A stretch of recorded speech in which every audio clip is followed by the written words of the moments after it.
और आज अल्लाह के करम से वाहिद पाकिस्तान की जमात है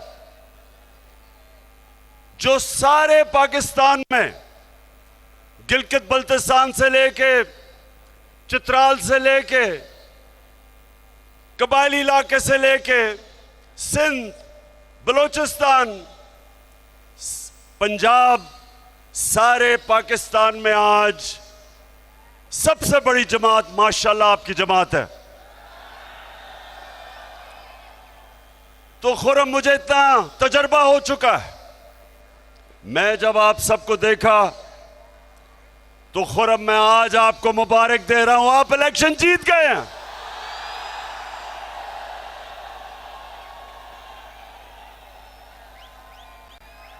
कोई किसी रंग का, किसी साइज का लोटा आपका मुकाबला नहीं कर सकता।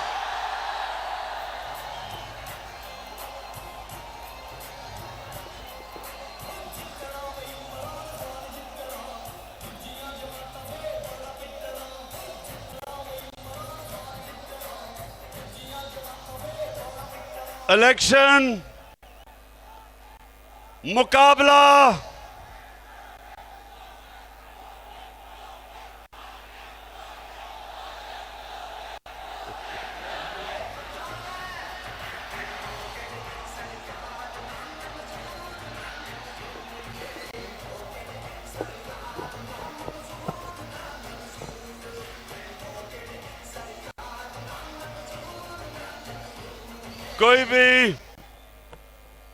कोई किसी रंग का लोटा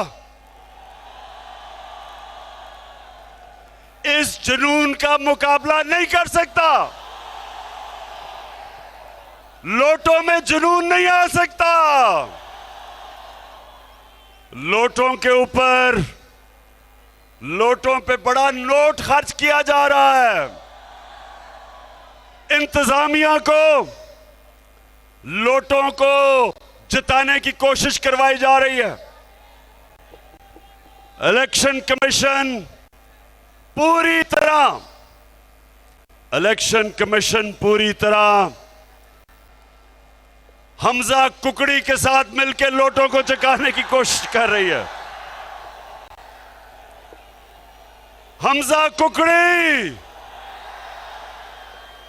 गौर से सुन लो, जो मर्जी तुम कर लो, तुम ये इलेक्शन नहीं जीत सकते, क्योंकि पाकिस्तान की अवाम फैसला कर चुकी है। पाकिस्तान की अवाम ये फैसला कर चुकी है कि ये जो इंपोर्टेड हुकूमत, इंपोर्टेड हुकूमत, अमरीकी साजिश और पाकिस्तान के बड़े बड़े लोटे नामंजूर। आप ये नहीं जीत सकते।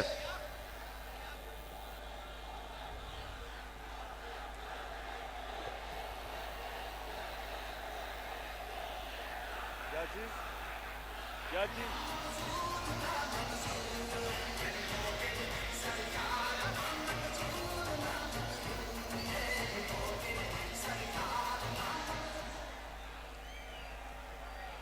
तुम्हें मैं बताता हूं।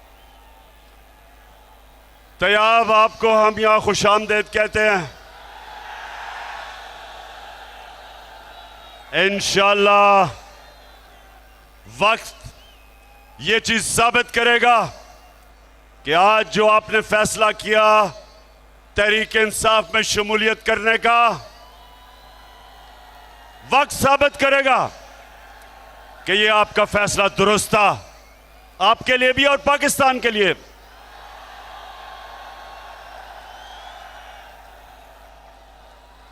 और मैं आज वैसे अपनी सारी शेखोपुरा की टीम को आज खराज तहसीन पेश करना चाहता हूं। एक टीम बन के आप खेल रहे हैं। मैं आपको यकीन दिलाता हूं कि अगर आप टीम बन के अगर आप इस मैदान में निकलेंगे कोई आपको शिकस्त नहीं दे सकता।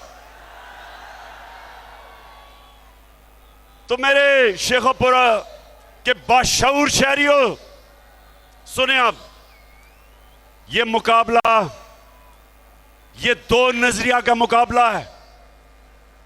एक नजरिया, एक कौमी नजरिया पाकिस्तान का नजरिया है। और पाकिस्तान, जब पाकिस्तान बन रहा था तो पाकिस्तान का नारा था कि पाकिस्तान का मतलब क्या, मेरा तेरा रिश्ता क्या, और ला इलाहा इल्लल्लाह का मतलब मेरे का पाकिस्तानियों, शेखोपुरा के मेरी खास तौर पे आज मैं अपनी बहनों को खुशामदीद कहना चाहता हूं। जब पाकिस्तान की तहरीक चली थी तो उसमें मेरी वालदा, उनकी बहनें, सबने शिरकत की थी तहरीक पाकिस्तान में। उसी तरह पाकिस्तान की हकीकी आजादी के लिए मैं चाहता हूं मेरी बहनें भी निकलें, नौजवान निकले, बच्चे निकले। मैं बच्चे भी देख रहा हूं, हमारे बच्चे भी पाकिस्तान के शामिल हैं एक हकीकी आजादी की जद्दोजहद में। तो दो नजरिए, एक नजरिया पाकिस्तान, और वो था कि अल्लामा इकबाल हमारे नजरियाती लीडर और कायदे आजम, हमारे अजीम लीडर, वो चाहते थे कि हम अंग्रेजों से आजाद हों, और ये ना हो कि अंग्रेजों से आजाद हो के हम हिंदुओं की गुलामी करें। वो एक आजाद मुल्क में, एक आजाद मुल्क में मदीना की रियासत के ऊपर अपनी कौम को खड़ा करना चाहते थे। और वो एक नबी सल्लल्लाहु अलैहि वसल्लम के, उनके फरमान पे, उनकी सुन्नत पे हमें कौम बनाना चाहते थे जिधर सबसे पहले इंसाफ हो, अदल हो, कानून की हुक्मरानी हो, कानून के सामने सब एक बराबर हो, ताकतवर और कमजोर के लिए एक ही कानून हो। वो कौमी नहीं, वो जो हमारा कौमी नजरिया था, वो नजरिया था उन उसूलों पे जिसमें मेरे नबी सल्लल्लाहु अलैहि वसल्लम ने मदीना की रियासत खड़ी की थी। अदल और इंसाफ, इंसानियत, फलाई रियासत, जिधर एक रियासत अपने कमजोर तबके को उठाए, अपनी पॉलिसीज बनाए जिसमें गरीबों को गुर्बत से निकाले, जो आज चाइना कर रहा है। चाइना ने 70 करोड़ लोगों को पिछले 35 साल में गुर्बत की लकीर से निकाल दिया और सुपर पावर बन गई। वही मेरे नबी सल्लल्लाहु अलैहि वसल्लम ने आज से 1500 साल पहले क्या किया कि मदीना की रियासत में अदल और इंसाफ पे खड़ा किया एक माशरा। पहली दुनिया की तारीख की फलाई रियासत बनाई। रियासत ने अपने बेवाओं की, यतीमों की, गरीबों की, बुजुर्गों की, माजूरों की रियासत ने जिम्मेदारी ली। अल्लाह की बरकत आई उन पे। और एक रियासत जो ला इलाहा इल्लल्लाह पे खड़ी हुई। दो सुपर पावर्स थी उस वक्त, दो बड़ी बड़ी सुपर पावर्स। वो रियासत, मदीना की रियासत ने ना उनसे कोई इमदाद मांगी, ना उन्होंने कहा कि जी हम तो भिखारी हैं, बेगर्स आर नॉट चूजर्स। उन्होंने नहीं कहा, बल्कि मेरे नबी सल्लल्लाहु अलैहि वसल्लम ने 627 और 627 और 628 में दोनों के सरबराहों को, सुपर पावर के सरबराज को खत लिखा कि मैं अल्लाह का पैगाम लेके आया हूं, अगर तुम उस पर चलोगे अपनी बेहतरी के लिए। इमदाद नहीं मांगी, ये नहीं कहा कि मैं तो भीख मांगने नहीं आया। आपने सुना होगा, आपने सुना था कि चेरी ब्लॉसम अभी उसने क्या स्टेटमेंट दी थी, मैं तो भीख मांगने नहीं आया है, तो बड़ा मुश्किल वक्त है, मैं तो इमदाद दे दें।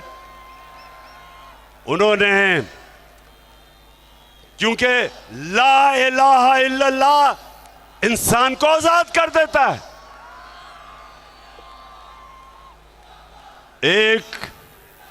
एक शेर है कि एक सजदा जिसको तू गिरां समझता है, देता है लाखों सजदों से तुझे निजात, आजाद कर देता है इंसान को। तो एक ये नजरिया है, और दूसरा नजरिया है ये चोरों का। ये नजरिया है पैसा, ये नजरिया है अल्लाह के सामने नहीं झुकना, बल्कि पैसे की बुत की पूजा करना। ये वो नजरिया है जिधर ये कभी अमेरिका के पैर पॉलिश करते हैं, जूते पॉलिश, कभी किसी के बूट पॉलिश करते हैं, सिर्फ एक मकसद कि किसी तरह हमारा पहले चोरी का पैसा बच जाए, किसी तरह एनआरओ मिल जाए। दूसरी दफा अपने पैसे को बचाने के लिए ये इस्राइल को भी तस्लीम करने के लिए तैयार हैं। अपने पैसे को बचाने के लिए ये कश्मीरियों के, उनकी जो जद्दोजहद है, उनकी कुर्बानी है आजादी के लिए, ये उनकी कुर्बानियों को नजरअंदाज करने के लिए तैयार हैं। हिंदुस्तान को खुश करने के लिए, अपनी पैसा बचाने के लिए ये अमेरिका की जंग में शामिल होने के लिए तैयार हैं। जिस तरह इन्होंने वॉर ऑन टेरर में 400 ड्रोन अटैक हुए पाकिस्तान के ऊपर, हम मदद अमेरिका की कर रहे हैं, और जिसकी मदद कर रहे हैं वो हमारे ऊपर ही ड्रोन अटैक कर रहा है। 400 ड्रोन अटैक हुए, ये दोनों बैठे हुए थे, जरदारी और नवाज शरीफ। एक दफा इनकी जुर्रत नहीं हुई अमेरिका को कहने के लिए कि ये सारे इंटरनेशनल कानून की खिलाफ वर्जी है। कोई दुनिया का कानून इजाजत नहीं देता कि आप भी फैसला करें कौन मुजरिम और आप ही कत्ल कर दे। कोई दुनिया का कानून जज, जूरी और एक्सिक्यूशनर बनने की इजाजत नहीं देता। लेकिन क्योंकि इनके पैसे पड़े हुए हैं मगरबी बैंकों में, ऑफशोर अकाउंट्स में, बड़े बड़े महलात है लंदन में, ये कभी इनके सामने अपने मुल्क के मफादात के लिए ये कभी खड़े नहीं होंगे। ये हमेशा ऐसी बातें करेंगे कि बेगर्स आर नॉट चूजर्स, कि हम तो बेकारी हैं इसलिए हम गुलाम हैं। ये हमेशा ऐसी बातें करेंगे कि जी हम तो लाइफ सपोर्ट मशीन पे हैं, जब चाहे अमेरिका हमें मार सकता है। ये मेरे पाकिस्तानी और नौजवानों सुन लो, आज अगर पाकिस्तान एक अजीम खुददार मुल्क नहीं बन सका तो इन चोरों की वजह से।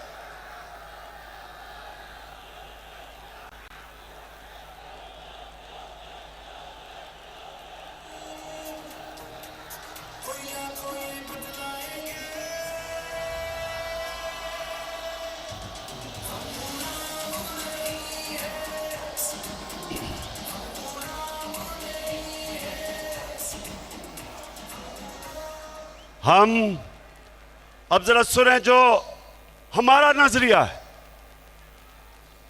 पाकिस्तान का कौमी नजरिया है। हम सबसे दोस्ती चाहते हैं, हम भी चाहते हैं अमेरिका से दोस्ती हो। हमारे वहां लोग, पाकिस्तानी अमेरिकन कम्युनिटी सबसे अमीर तरीन दुनिया की पाकिस्तानी कम्युनिटी है। हम अमेरिका को एक्सपोर्ट करते हैं। हम भी चाहते हैं कि अमेरिका से अच्छे ताल्लुकात हो, लेकिन हम अमेरिका की गुलामी नहीं चाहते। मैं भी चाहता हूं कि हमारी हिंदुस्तान से दोस्ती हो। मुझे तो हिंदुस्तान ने जितना मुझे इज्जत दी, जितना उन्होंने मुझे वहां जिस तरह मेरी कदर की, शायद ही किसी पाकिस्तानी की हो। मैं भी दोस्ती चाहता हूं, लेकिन मैं कश्मीरियों की कुर्बानियों की, मैं उनकी कभी उनकी कुर्बानियां की कब्र पे हिंदुस्तान से दोस्ती नहीं कर सकता।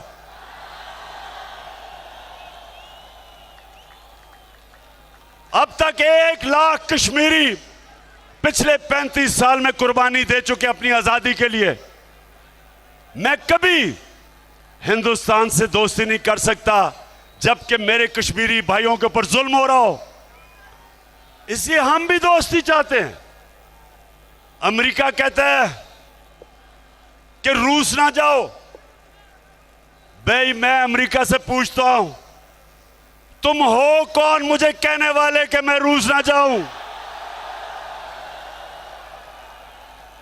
अगर हिंदुस्तान रूस से सस्ता तेल खरीद के अपने मुल्क के अंदर अपने अवाम के लिए डीजल और पेट्रोल 25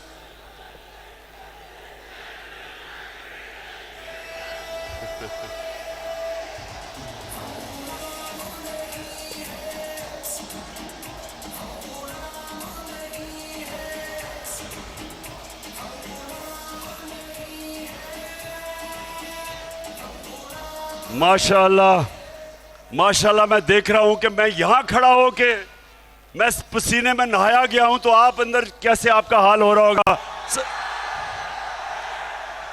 सलाम करता हूं आपको, जुनून को सलाम करता हूं। अच्छा जी, अब हिंदुस्तान अमेरिका का इत्तेहादी है, पाकिस्तान नहीं है। उनका इत्तेहादी होते हुए वो रूस से 30% से 40% कम कीमत पे तेल खरीद रहा है, और वो अपने लोगों के लिए बजाय पेट्रोल की और फजल रहमान की कीमत बढ़ाने पे वो कम कर रहे हैं। 25 रुपए लीटर कम कर रहे हैं अपने लोगों के लिए। और जब हिंदुस्तान से पूछा गया कि जनाब आप तो अमेरिका के इत्तेहादी हैं, आप क्यों रूस से तेल ले रहे हैं, तो हिंदुस्तान के फॉरेन मिनिस्टर ने कहा कि हम आपके इत्तेहादी होंगे, लेकिन हमारी पहली कोशिश यह है कि हम अपने लोगों की खिदमत करें, उनकी परवाह करें, उनके लिए महंगाई कम करें। हम बेशक आपके इत्तेहादी हैं, लेकिन हम कीमतें ही बढ़ाने लगे, हम रूस से तेल लेंगे। और यहां अमेरिका के गुलाम चेरी ब्लॉसम, जुर्रत नहीं है इनकी रूस से तेल लेने की। इनका फाइनेंस मिनिस्टर कहता, उससे पूछा किसी ने, CNN पे खातून ने पूछा कि आप, इमरान खान कह रहा था हम रूस से तेल लेंगे, आप क्यों नहीं ले रहे? तो जवाब देता, मुफ्ता इस्माइल जवाब देता, कहता रूस हमारे पास आए और हमें बताए कि तेल कितने का देगा। बेशरम आदमी, शर्म करो। तेल की हमें जरूरत है और रूस हमें आके बताए कि हम सस्ता तेल दे रहे हैं तुम्हें। इसलिए कि इनको डर है। ये अमेरिका की गुलामी नहीं, ये गुलामी से भी नीचा। अमेरिका का नाम सुन के इनकी कांपें टांगने लग जाती हैं। तो मेरे पाकिस्तानियों, दो रास्ते हैं, दो नजरिए हैं। एक तरफ अमेरिका ने इनको हमारे ऊपर मुसल्लत किया, दूसरी तरफ वक्त आ गया है कि सारी कौम अपनी हकीकी आजादी की जद्दोजहद करे, जहाद करे। मुझे जो अमेरिका से गिला पता क्या है, मैं अमेरिका को बड़ी अच्छी तरह जानता हूं, मैं उनके माशरे को अंदर से समझता हूं। मुझे उनसे एक गिला सबसे ज्यादा यह है कि अपने मुल्क में अगर कोई जमानत पे हो, अगर आपके मुल्क में कोई जमानत पे हो तो आप उसको चपरासी भी नहीं रखते, और यहां उसको हमारे मुल्क का वजीर आजम बना दिया। पाकिस्तान के करप्ट तरीन आदमी को और उसके बेटे को, हमजा कुकड़ी को, आपने इस मुल्क की 22 करोड़ पाकिस्तानियों की जो आपने तौहीन की है, आप कितनी हकारत से हमें देखते हैं कि हमारे मुल्क में सिर्फ इसलिए कि ये आपके कंट्रोल में रहें, ये आपकी हर बात माने, ये आपको सलूट करें, ये आपके सामने सजदे करें, आपने हमारे मुल्क पे मुजरिमों को बिठा दिया है क़यादत में। आपने हमारी तौहीन की। मेरे पाकिस्तानियों, इससे बड़ी तौहीन एक कौम की नहीं हो सकती कि एक मुल्क के ऊपर, वो मुल्क जो ला इलाहा इल्लल्लाह के नारे पे बना हो, उस मुल्क के ऊपर मुल्क के बड़े बड़े डाकुओं को मुसल्लत कर दो। आसिफ जरदारी इस मुल्क की बीमारी, शहबाज शरीफ, हमजा कुकड़ी, राना सनाउल्लाह कातिल, यानी ये इससे बड़ी हमारी क्या तौहीन हो सकती है। इसलिए गौर से सुन लो, आपने अब से लेके जब तक इलेक्शन नहीं होता, मैं हर अपनी बहनों को कह रहा हूं, बच्चों को कह रहा हूं, नौजवानों को कह रहा हूं, बुजुर्गों को, आपने घर घर जाना है। खुर्रम विर्क, आपने दरवाजे खटकाने हैं। ये पॉलिटिक्स नहीं है, ये हकीकी आजादी की जहाद लड़ रहे हैं आप।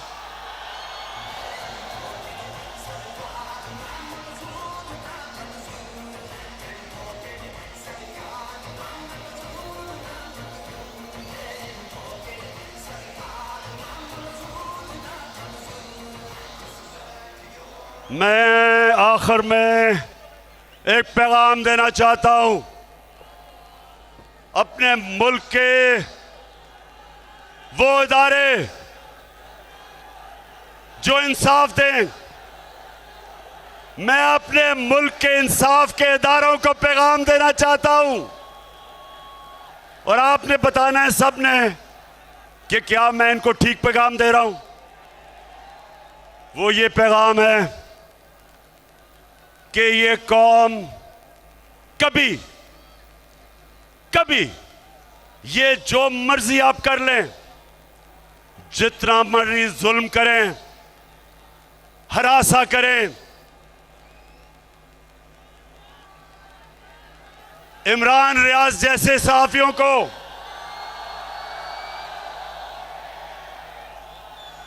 एयाज अमीर जैसे सहाफियों को, जो अपने के ज़मीर के साथ खड़े हैं, हमारे सोशल मीडिया के बच्चे जिनको आप डरा रहे हैं, धमका रहे हैं, घरों से पकड़ रहे हैं, मेरी पार्टी के लोग जिनके ऊपर FIR काट रहे हैं, 15 FIR मेरे ऊपर आपने काटी है, 15,000 भी काट लें तो पीछे नहीं हटने लगा मैं।